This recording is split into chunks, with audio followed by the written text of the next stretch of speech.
Hello! Welcome back to Evil Genius Props. My name is Trekkie. I'll be your monster for today. And what Mike's going to do today is build some puppets. Alright, so what happened was in my last show for 2023, we did Something Rotten, the musical, which has a part in which, during the song A Musical, the couple of puppets from Avenue Q showed up. Now, going to this, I didn't know how to sew, I didn't know how to make puppets, I had no clue how I was going to do this, but I figured it out well enough to make some passable puppets for the two bars that are on stage. Uh, One of them's here. Uh, and I kind of really enjoyed doing it. Even though it wasn't easy, it wasn't something I knew how to do, but I figured it out and sort of really had fun with it. And then I got to have a Jim Henson style monster puppet that I got to keep. Anyway, this served as inspiration for me to go ahead and try to make the book that was inhabited by a wizard's soul from the role-playing game, live role-playing game, Critical Role. If you watch that in the campaign 3, there's a part where the parties get split up and some added guests come in, some extra guests, one of whom plays a low-level wizard character who has a much higher level wizard trapped in a book that she stole from a library. And the way it's described by Matt Mercer, the GM, is that it's a book that has like this face that presses out and speaks and does things. And just he described this, and it's stuck in my head as an idea. So I just wanted to see if I could try to make it. And this is sort of almost similar to what I do for musicals or shows, where I don't have a physical image I'm working off of, where I'm not like, okay, recreate that, but I have a text that I'm working from. It's sort of a good exercise in, can I recreate something from the text, from the description, and make it live and make it work. So let's go get started. For this book, we want it to be big because it's supposed to be an escaped spell book. It's supposed to be an escaped spell book. So I needed a large book, 64th edition of Chapman's Piloting and Seamanship. Big old chonker here. What are we talking about? About 2.5 inches or so, a little over. So it's a big old boy. We're going to use that sort of as our basis for the sides. So what I've got here is some poplar. I'm probably going to need to get some more because I don't think I have enough of this just sitting around. But we'll use that, and it's just about the same height. So if I do that and then put a frame and wrap some pleather around that, that should be about the right size. So if I look at that and mark out how big I want these pieces, this will give me an idea of how big the book's going to be. So if I just do these two pieces and do 2 of those and 2 of this size, we'll be good. So let's mark roughly where that is and see how big it is.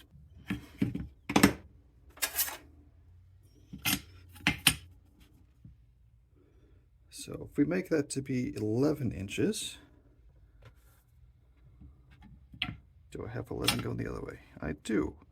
So I can get 2 11 inches out of this.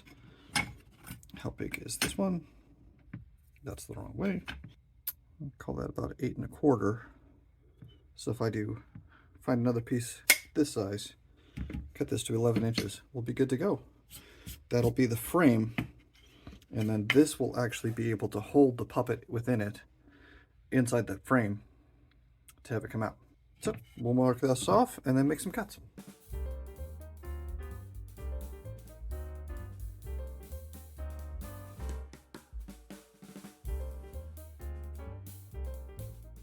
So I don't have another piece quite long enough, but I do have this offcut that I just made. And this is all going to be covered up anyway. So let's see just where I can. Okay. Now I've got 2 pieces that are roughly the same size. So I'm going to glue these together, maybe put a screw or something in there to hold these together because they're not quite even. This should be good enough to go ahead and at least do the basis, and weirdly they're not quite the same width, so I'm going to just cheat it to one side and have that be the top.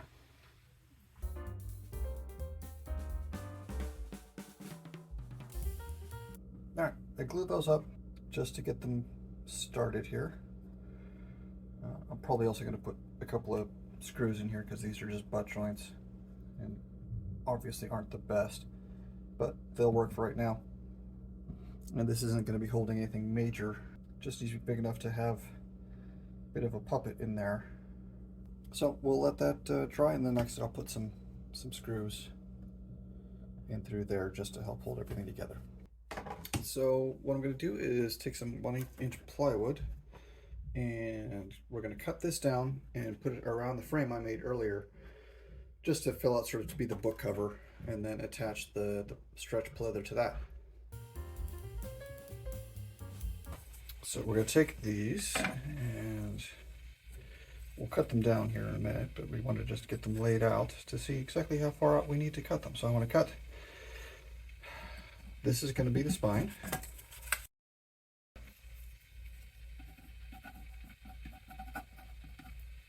And then put these here. We don't want to extend these that way because the book cover doesn't go past that. But if I put these flat with that, it extends out about 1/4 inch. And I'm just going to mark where these end and then use that to extrapolate out from there. And then we're going to do the same thing here in terms of how far out it's going to be. So we'll put it right against the side. Okay, back to the bandsaw. I'm gonna go ahead and glue these pieces down to help make out the frame here. And that'll be basically like the book cover. And put something on the spine to hold that out.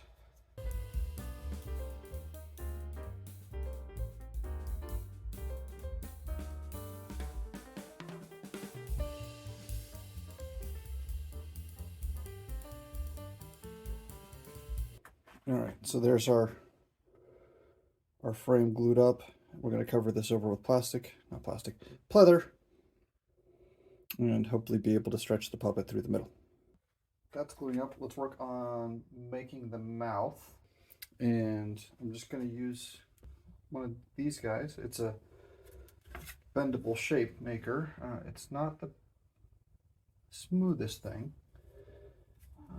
In this case, I want to flatten out the front of the mouth. Normally with the puppet, you make a sort of a half circle, but because we want this to sort of push in through the book, I don't want that to be too much of a point. So we're going to flatten it out a little bit. But the nice thing about using these guys is that then it's repeatable. So I can set it once, draw it, and come down and do it again.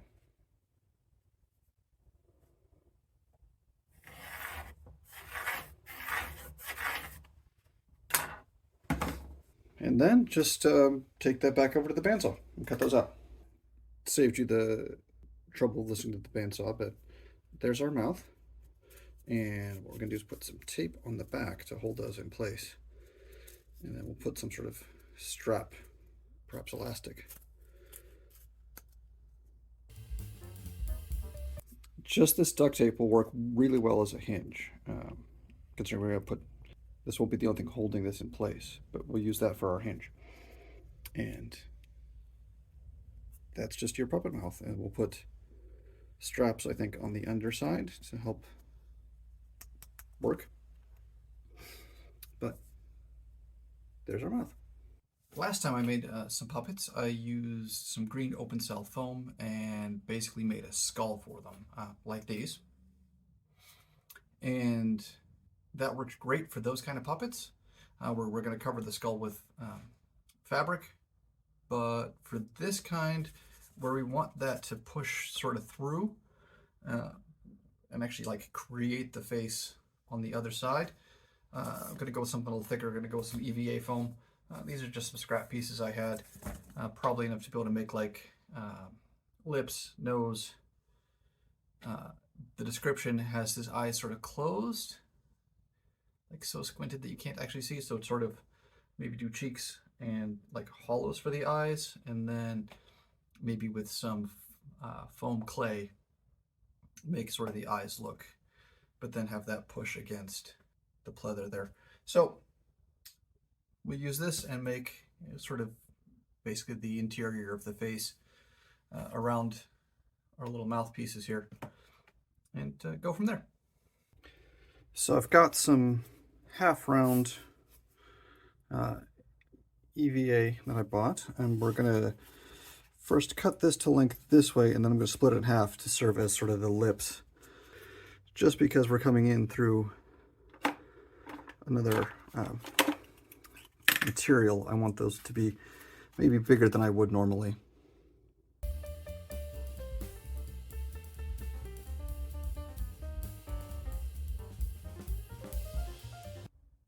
All right, we'll let that dry and come back to it, because that's the best way that contact cement works. We'll just let it get dry and then stick it together. So we'll move those off and take some of this. Let's see. What do we need? We need a nose, maybe some cheeks. So we'll take this triangle and we're going to fold it, and then maybe trim the sides to get it flat, and then we can stick that onto something. And what will happen is we'll have sort of a 3D nose on there. Okay, so we've got the face. We're going to take the nose.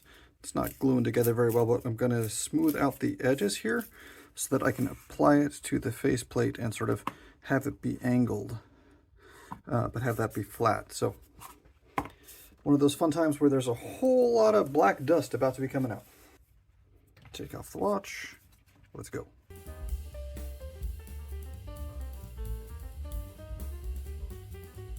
I'm happy with that. Let's go ahead and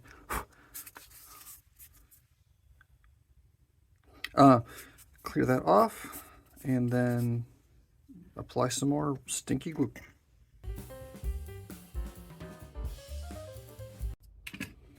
So what I'm doing now is I cut out sort of an eye shape, and I'm going to do another one and use that for the basis and apply some foam clay to sort of make it look a little bit wrinkled.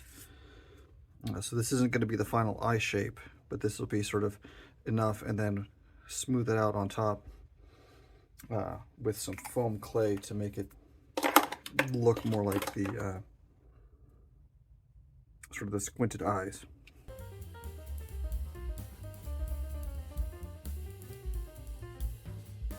All right, so we've got the eyes cut out. They're a little bit thicker than I like, so we're gonna again break out the rotary tool here and just take some off the edges. Maybe I will sort of angle that a little bit to make them be a little more rounded, and then it'll be a little bit easier later on.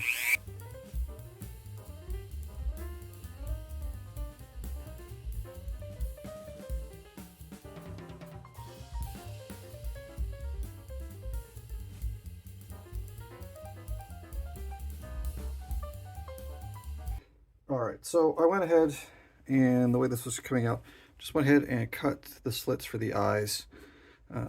And now he's starting to look like a face, though he's got no head, but that's okay. So we're going to let this all finish drying up, because this is still kind of tacky. Still kind of tacky. All right, so we'll do that, and then the next step is going to be seeing how well this will work with the pleather, and hopefully I can sort of attach it to the high points. So then whenever it sort of rests like this, and then as you push it forward, it molds to the face. That's the plan anyway. We'll see how it works out. Actually, what we're going to do real quick before I do that, I'm going to clean up the sides of the nose a little bit. It kind of smushed as it glued on there, and now doesn't really stick out much higher than the eyes. So I think we're going to trim down these sides just a little bit with the Dremel.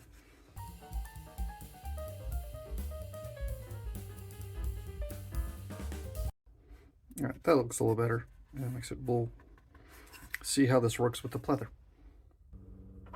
So this is the back of the head, and to get those mouthpieces to stay, we're going to cut a little bit of elastic to glue on there. We're just going to use some super glue to attach these. Which piece was this?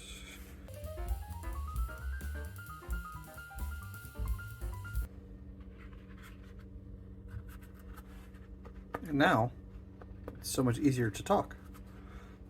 Wah, wah, wah, wah, wah. Ha ha.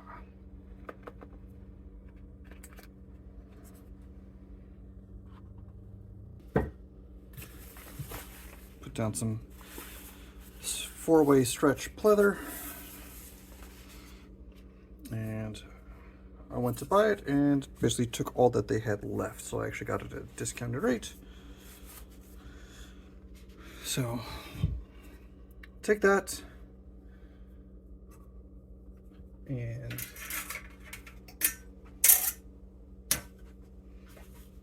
this is just going to be a test piece anyway, but see if that actually cut.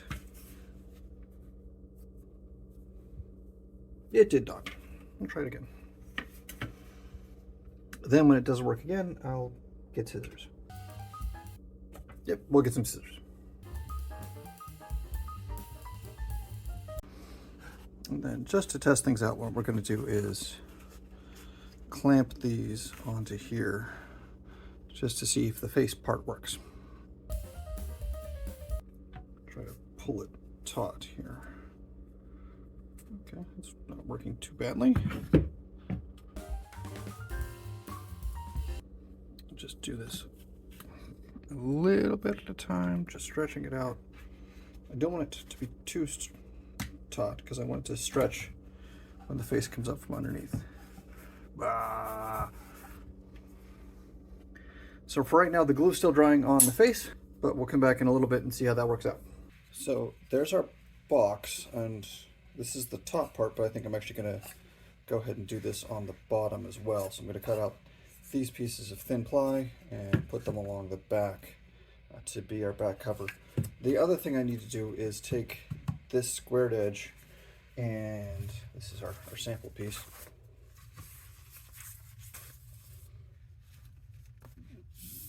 Book spines aren't usually square like this, so I'm going to put probably some XPS, some pink insulation foam as the back, as the spine here, and then do some of the foam clay as the binding strips. So that's what's next. So I'm going to take some of this pink SPS foam. This is basically exactly the right size. I'm just going to cut it down to the width here, so this length, and then shape the edge a little bit to just shape the edge and make it rounded. All right, I'm going to cut that down real quick, and then we'll come back over and shape it. Okay, and that's cut, so we're going to move this out of the way because I don't want to get foam on it, unnecessarily anyway. And so this is essentially a wood rasp, but I found it's really helpful for just taking off large chunks.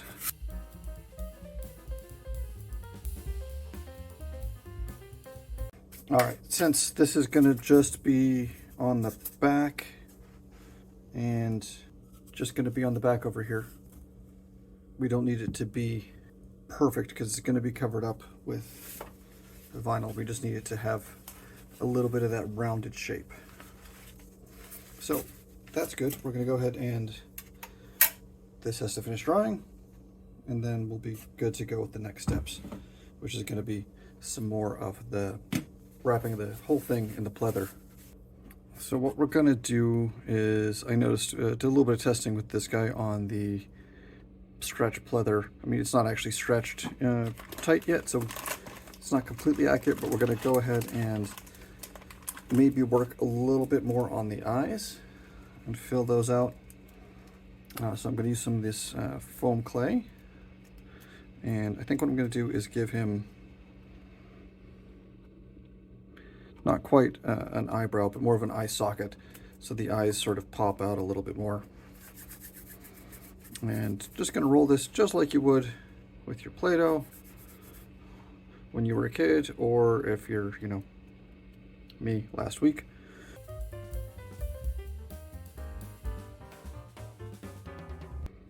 And I think one other thing I want to do is cut the slits on the eyes a little bit more, which is always a fun sentence to say, but I want to open those up a little bit so that that gap there is a little more noticeable through the pleather.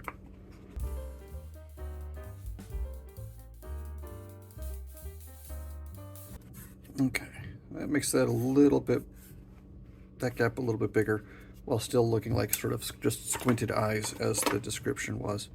So clay needs to dry, glue needs to dry. We'll come back in a little bit. So I'm going to glue this piece of foam onto the back here. So we're going to use some of the Gorilla Glue, just that expanding foam kind of glue. I said we're going to use it just as soon as some comes out. Come on. Now, rather than use an actual clamp on that, I'm going to get some tape, which would have been smart to have ready. And we'll tape that on.